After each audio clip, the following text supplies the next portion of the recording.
Hello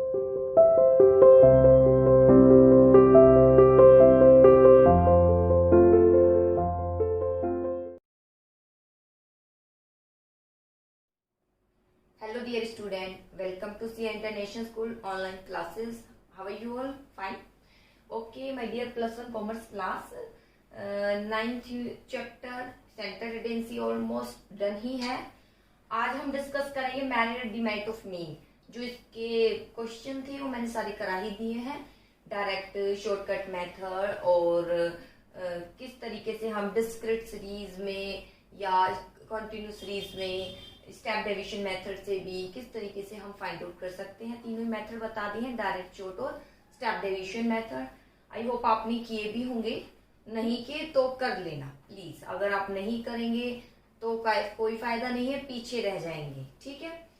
आज हम discuss करेंगे मेरिट और डिमेरिट क्या है मीन की. थ्योरी पोर्शन है, इसके बाद लेसन फिनिश है, कुछ न्यूमेरिकल है वो आप कर लेना. ठीक है. अब आते हैं बेटा मेरिट और डिमेरिट्स क्या है. सबसे पहले मेरिट मीन की सिंप्लिसिटी. मीन क्या होना चाहिए? सिंप्लिसिटी की विशेषता उसमें होनी चाहिए, सिंपल होना चाहिए. ठीक है. देखिए जैसे from the view point of calculation and usages, जहां usages mean is the simplest of all the measurement of centre tendency.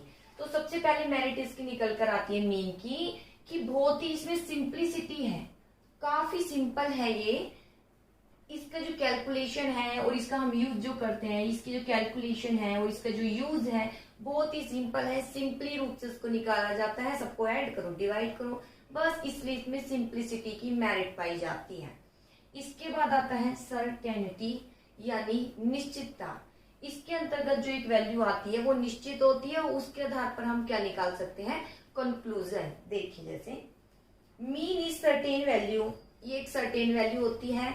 No scope for estimated value, ये कोई ऐसी वैल्यू नहीं जो आपने एस्टिमेट की है. एस्टिमेट मतलब जो एज्यूम मीन नहीं कर रहे थे आप, इस तरीके से आपने अपनी ही मर्जी से एस्टिमेट कर लिया वो वैल्यू है.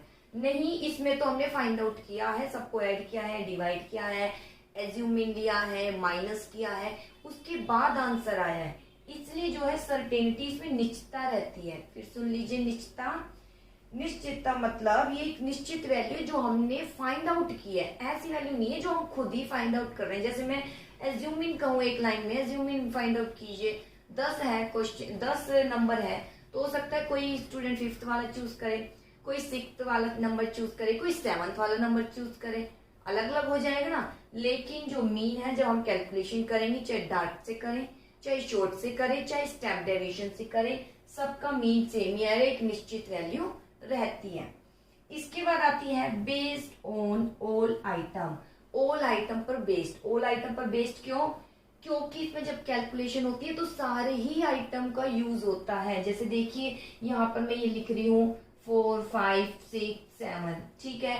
मीन है, मीन निकालना है इसको. एक्स, ये एक्स सीरीज है, सबको ही ऐड करूंगी और 1, 2, 3, 4, 4 से क्या करूंगी? डिवाइड. इट मीन्स जो आंसर आएगा बेस्ड ऑन ऑल आइटम, इन सब पर आधारित है. इन सब पर आधारित मीन्स कि इन सब का ही क्या हुआ है? यूज हुआ है. इन सब का ही क्या हुआ है?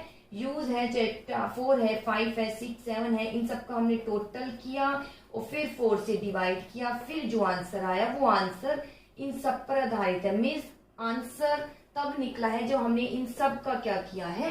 प्रयोग किया है. इसलिए कहते हैं बेस्ड ऑन ऑल आइटम. इसकी मेरिट ये है कि ये सब पर क्या है? आधारित. इसके बाद आता है अलजेब्रिक ट्रीटमेंट. ये किया था ना अलजेब्रिक ट्रीटमेंट कब? जब आप इनमें से ही क्या लेते हैं? Assume mean. जैसे 4 नंबर है या तो 5th एज्यूम मीन लेंगे या फिर कौन सा एज्यूम मीन लेंगे? 6 एज्यूम मीन लेंगे. फिर एक्स सीरीज में से ही माइनस कर देंगे एज्यूम मीन. एक्स सीरीज में से ही क्या माइनस कर देंगे? एज्यूम मीन माइनस कर देंगे. ठीक है.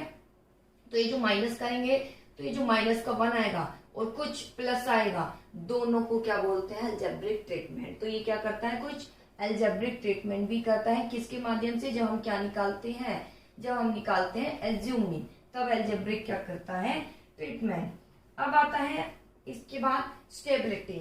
स्टेबिलिटी देखिए mean is stable measure of centre tendency. ये स्टेबल मेजर है, काफी स्थिर मेजर है. सिंपली रूप से आप निकाल सकते हैं. This because change in sample of series have minimum effect on mean. क्या बोले, बहुत ही स्टेबिलिटी रहती है। स्टेबिलिटी मतलब जैसे मैंने ये लिखा है 4 5 6 7, मीन मैं इसका निकाल दूंगी, कुछ भी मीन आता है, ठीक है।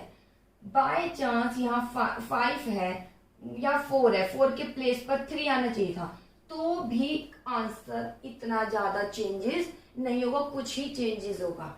इसलिए बोलते हैं स्टेबिलिटी पाई जाती है।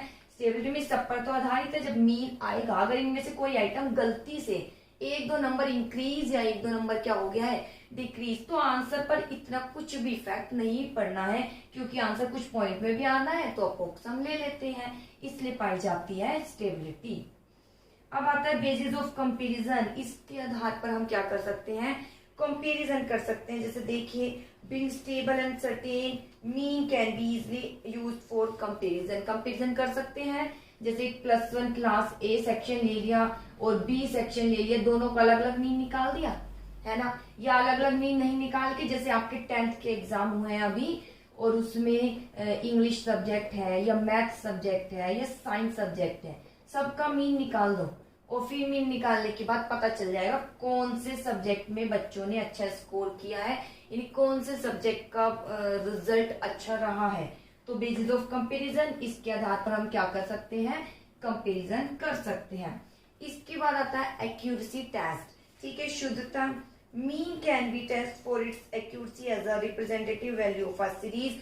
एक्यूरेसी यानी एक शुद्ध वैल्यू मानी जाती है, जिसके आधार पर हम क्या निकाल सकते हैं, कंक्लूजन निकाल सकते हैं, क्योंकि ये वैल्यू बेस्ड है सारे आइटम पर। किस पर, सारे आइटम पर बेस्ड है। फिर देखिए मेरिट क्या है, सिंप्लिसिटी, बहुत ही सिंपल है, सिंपली रूप से इसका मेथड है और बहुत ही सिंपल कैलकुलेशन से हम निकाल सकते हैं। निश्चित है, क्योंकि एक वैल्यू है वो सबको रिप्रेजेंट करती है। बेस्ड ऑन वैल्यू, जो एक वैल्यू आई है सारे आइटम को प्लस ऐड करके फिर आई है, आगे हम मीडियन पढ़ेंगे उसमें सब वैल्यू का प्रयोग नहीं हो रहा, ठीक है, इसलिए बेस्ड है सारे आइटम पर। एल्जेब्रिक ट्रीटमेंट, एज्यूम मिल लेते हैं जब माइनस प्लस होता ही है। स्टेबिलिटी, स्टेबल है, अगर कोई आइटम 1-2 नंबर इंक्रीज या कम हो जाता है तो कोई दिक्कत नहीं, मीन में कोई चेंजेस खास नहीं आएगा। बेसिस ऑफ कंपैरिजन, कंपैरिजन कर सकते हैं, मीन निकालकर हम रिजल्ट दे सकते हैं। इसके बाद एक्यूरेसी टेस्ट, एक्यूरेसी है काफी, शुद्धता पाई जाती है, इजीली रूप से हम निकाल सकते हो, फिर एक कंक्लूजन दे सकते हैं। तो ये है बेटा इसकी मेरिट। इसके बाद अब हम डिस्कस करेंगे इसकी डीमेरिट क्या है। सबसे पहले डीमेरिट में आ रहा है इफेक्ट ऑफ एक्सट्रीम वैल्यू। ये एक्सट्रीम वैल्यू से इफेक्ट होता है। देखिए एक्सट्रीम वैल्यू क्या है, जैसे कि मैंने लिखा पॉकेट एक्सपेंसेस, मैंने क्या लिखा, पॉकेट एक्सपेंसेस, ठीक है। 4-5 स्टूडेंट का पॉकेट एक्सपेंसेस क्या है, पहले स्टूडेंट को कितने मिल रहे हैं 10 रुपीज, दूसरे को 15, तीसरे को कितने मिल रहे हैं 18 मिल रहे हैं, चौथे को क्या मिल रहे हैं 20 मिल रहे हैं, और मैं कह रही हूँ पांचवे को कितने मिल रहे हैं, पांचवे को 500 मिल रहे हैं। तो ये देखिए अगर ये वैल्यू देखें सही है, ठीक है, सब अप्रोक्स एक दूसरे के नियर ही है। ये देखिए ये तो बिल्कुल अलग है, दिख रही है 500, ये इसका और इससे क्या मैच है, कोई मैच नहीं है। इसको बोलते हैं एक्सट्रीम वैल्यू। इसको क्या बोलते हैं, एक्सट्रीम वैल्यू, जो बिल्कुल अलग नजर आती है, जिनका कोई मैच नहीं है बाकी नंबर से, उसे बोलते हैं एक्सट्रीम वैल्यू। देखिए सब शॉर्ट है, यानी सब अप्रोक्स है, 20 के बिटवीन ही सारे हैं, और ये तो 500 का कोई मैच नहीं है। अब अगर जो मीन निकल कर आएगा ना तो वो रॉन्ग कंक्लूजन देगा। वो कैसा कंक्लूजन देगा, रॉन्ग कंक्लूजन देगा। जैसे देखिए आपकी बुक में, और जो आंसर है वो एक्सट्रीम वैल्यू से क्या होगा, प्रभावित। जैसे the main defect mean is the it distorted by extreme value of series. Main defect demerit है, अगर कोई एक्सट्रीम वैल्यू गलती से आपने ले ली, एक्सट्रीम अभी बताया ना मैंने, बिल्कुल अलग वैल्यू जिसका कोई मैचिंग नहीं है बाकी नंबरों से, तो वो मीन का जो आंसर आएगा उसको जो है गलत ही आएगा, मीन्स कंक्लूजन फिर उससे गलत निकलेगा। कैसे देखिए, it not always an accurate measure, फिर एक्यूरेट मेजर आप नहीं कर सकते, जो भी मेरिट में बताया था एक्यूरेट शुद्धता पाई जाती है। जैसे पॉकेट एक्सपेंडिचर, रिच स्टूडेंट है, ठीक है, क्लास +1 का रिच स्टूडेंट है, तो पॉकेट एक्सपेंसेस जो है मे बी कितना हो सकता है, जो रिच स्टूडेंट है उसका 2000, ये किसका है, रिच स्टूडेंट का +1 के। इसी के साथ, ठीक है, आगे while he is 4 फ्रेंड, उसके 4 फ्रेंड है। ये एक रिच स्टूडेंट है, ये रिच स्टूडेंट है, इसके कितने फ्रेंड हैं? 4 फ्रेंड है। इसके कितने फ्रेंड हैं? 4 फ्रेंड है, जिनको पॉकेट एक्सपेंसेस, एक को 100 मिल रहे हैं, एक को 80, एक को 70 और एक को 50। अगर हम इन सबका एक साथ मीन निकालते हैं तो ये मीन निकल कर आता है 460। इन नंबरों का इससे कोई मैच नहीं है बेटा। अगर फिर भी आप मीन निकाल देते हैं 460 आता है, फिर देखिए क्या लिखा है, certainly this is not such an accurate mean. ये एक्यूरेट मीन नहीं है, ये एक रॉन्ग मीन निकल के आया है। 460 मीन्स जो ये पांचों फ्रेंड्स हैं तो अप्रोक्स 460 रुपए तो इन्हें मिलते ही हैं, कुछ को इससे ज्यादा, किसको इससे कम, लेकिन इनका तो कोई मैच ही नहीं है 4 स्टूडेंट का इससे। और ये गलत इसलिए निकल कर आया क्योंकि एक हमने रिच स्टूडेंट इनके साथ जोड़ दिया है जो कि गलत था, इसलिए जो है इसे बोलते हैं एक्सट्रीम वैल्यू। ये तो बिल्कुल अलग वैल्यू इनसे, तो एक्सट्रीम वैल्यू अगर मीन के साथ हम मीन निकालते तो मीन गलत आता है, ठीक है। जैसे कि the mean value for 460 is largely owing to fact that there is an extreme value. 460 इसलिए आई है क्योंकि हमने 2000 लिया था, ठीक है। इस प्रकार note a representative value of item in this series. Mean एक रिप्रेजेंटेटिव वैल्यू नहीं देता। इसके बाद आता है mean value may not figure in this series at all. Mean value जो है not figure series at all, देखिए क्या है, the mean value sometime be that value doesn't figure in series at all। जो मीन निकल कर आता है ना, जैसे मीन है, जरूरी नहीं है कि ये जो 460 आया है तो कहीं ना कहीं ये नंबर मैच करे, ठीक है। जैसे कोई भी मीन, मैंने इसका मान लीजिए कोई भी नंबर्स का मीन निकाल लिया है, ठीक है। ये कुछ नंबर थे, मैंने इसका मीन निकाल लिया है, ठीक है। मीन मान लीजिए 14 आ गया, मीन क्या आ गया 14, तो इट मीन्स रिजल्ट क्या आता है कि कुछ के 14 मार्क्स हैं, 14 मान लीजिए रुपीज ही मिल रहे हैं सबको, 14 रुपीज मिल रहे हैं, किसको कम किसको ज्यादा, 14 तो कहीं तब भी नहीं आ रहा ना। आपने आंसर भी निकाला होगा तो एग्जैक्ट नंबर कहीं मैच हो भी नहीं रहा होगा, कोई मुश्किल से हो रहा होगा। तो वही है mean value may not figure. जो मीन का आंसर आता है इसमें हो सकता है कहीं भी एक भी नंबर से मैच नहीं हो, बस कुछ नंबर इससे ज्यादा और कुछ नंबर इससे कम हो, ये है। इसके बाद आता है लाफेबल कंक्लूजन। कई बार ये लाफेबल कंक्लूजन देता है, कैसे देखें, mean sometime offer laughable conclusion if there any 50 student class +1। जैसे बोला है 50 स्टूडेंट है, कितने स्टूडेंट है 50 स्टूडेंट +1 क्लास में। इसके बाद ये बोला है average strength of this 2 class could come 50 student in class +1 and +2। +2 में कितने हैं 51, जैसे आपके, ठीक है। +1 और +2 कॉमर्स है ना, तो +1 में 50 है मान लीजिए, +2 में 51। अब मैं कहूं इसका एवरेज निकालिए, तो एवरेज क्या निकल कर आएगा, इसका एवरेज आएगा मीन 50.5। 50.5 क्या शो कर रहा है कि दोनों क्लास में अप्रोक्स 50.5 स्टूडेंट है। तो 50 स्टूडेंट तो समझ आते हैं कि 50 एक क्लास में है, ये 0.5 किसको बोलोगे, आधा स्टूडेंट है वहां पर। तो एक लाफेबल कंक्लूजन देता है, एक हास्यप्रद कंक्लूजन देता है।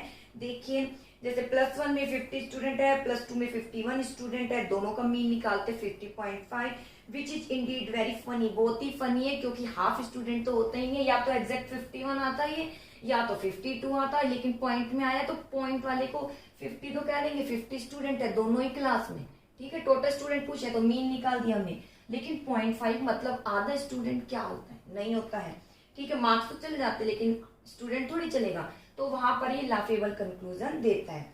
अब आता है unsuitability. Mean not suitable measure in case of percentage proportionate value. Unsuitable simple value तो निकलेगी, अगर परसेंटेज में दी है तो ये वैल्यू आप नहीं निकाल सकते, ठीक है।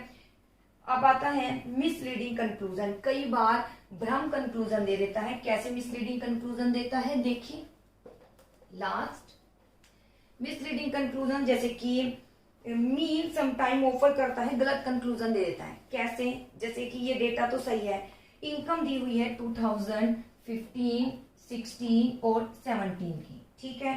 ए है 1000, 2000, 3000। बी की दी हुई है इनकम 3000, 2000, 1000। दोनों का जब मीन निकालते हैं तो मीन आता है 2000 और कितना आता है 2000, ठीक है। ये इनके प्रॉफिट दे रखा है या ये इनकी इनकम दे रखी है तीनों साल की, तो 3 साल की इनकम के बाद हमने मीन निकाल दिया। मीन निकालने के बाद रिजल्ट क्या आया कि जो ए और बी संस्था है हर साल अप्रोक्स 2000 तो अर्न कर ही रही है, यानी सही अर्न कर रही है, ठीक है, कुछ इससे ज्यादा कुछ इससे कम। दोनों का कंक्लूजन ये आया है कि अर्न करनी है, अर्न कर रही है और आगे भी अच्छे से ही अर्न करेगी, यानी दोनों अच्छे ही 2000 हर ईयर तो अर्न कर ही रही है। कंक्लूजन ये निकलता है। तो इतने हमने दोनों को एक ही कंपैरिजन कर दिया, यानी दोनों को एक ही संज्ञा दे दी है कि दोनों इक्वल स्तर पर चल रहे हैं, लेकिन गलत है।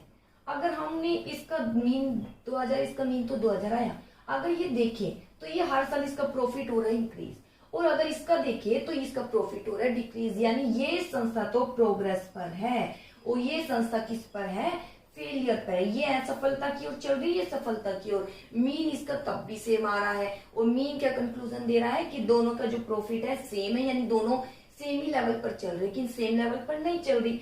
ए इंक्रीजिंग स्तर पर चल रही है और बी डिक्लाइन चल रही है, आने वाले समय में ये खत्म होने वाली है और ये क्या हो रही है, इंक्रीज हो रही है। इस प्रकार हम कह सकते हैं कुछ ये क्या देता है, मिसलीडिंग कंक्लूजन, ठीक है। In this table average income both A B same suggestion दे रहा है। ए बी का equal rich during year 2015 to 17 में दोनों का जो है इक्वली प्रॉफिट आया है, बट क्लोज अगर एग्जामाइन करे तो प्रकट होता है इनकम ए की हर साल इंक्रीज हो रही है और बी की क्या हो रही है, डिक्रीज हो रही है। इस प्रकार ये क्या देता है, मिसलीडिंग कंक्लूजन देता है। फिर देखिए डीमेरिट एक्सट्रीम वैल्यू से प्रभावित होता है, जैसे अलग ही वैल्यू आ गई 3000, 2000, 1000, अगर मैं इसके साथ दे दूं 50,000 तो ये 50,000 क्या है, एक्सट्रीम वैल्यू। मीन अलग आएगा जो कि गलत होगा। मीन वैल्यू में नॉट फिगरिंग द ऑल। देखिए जैसे 2000 है, अब तो यहाँ पर तो मैच हो गया, जरूरी नहीं जब निकालते हैं तो वो ये नंबर इनमें आता हो, मे नॉट, ठीक है, मे नॉट यानी आता भी और नहीं भी। लाफेबल कंक्लूजन, अगर स्टूडेंट पूछे पॉइंट में आ गया तो वहां पर लाफेबल कंक्लूजन हो जाता है, क्योंकि आधा स्टूडेंट नहीं होता। अनसुटेबल परसेंटेज की कोई वैल्यू है तो वहां ये हम निकाल नहीं सकते। मिसलीडिंग कंक्लूजन, इस प्रकार से हमने निकाल तो दिया दोनों का मीन, और कंक्लूजन आता है कि दोनों ही इक्वल स्तर पर चल रहे हैं, प्रॉफिट दोनों का इंक्रीज हो रहा है। लेकिन अगर हम एग्जैक्ट रूप से देखें, ए संस्था प्रॉफिट पर चल रही है, बी संस्था क्या हो रही है, डिक्लाइन पर, ठीक है। आई होप बेटा आपको समझ आया होगा, और इसके मेरिट डिमेरिट्स में अगर आपको कोई भी दिक्कत हो तो प्लीज आप मुझे मैसेज कीजिएगा। ओके।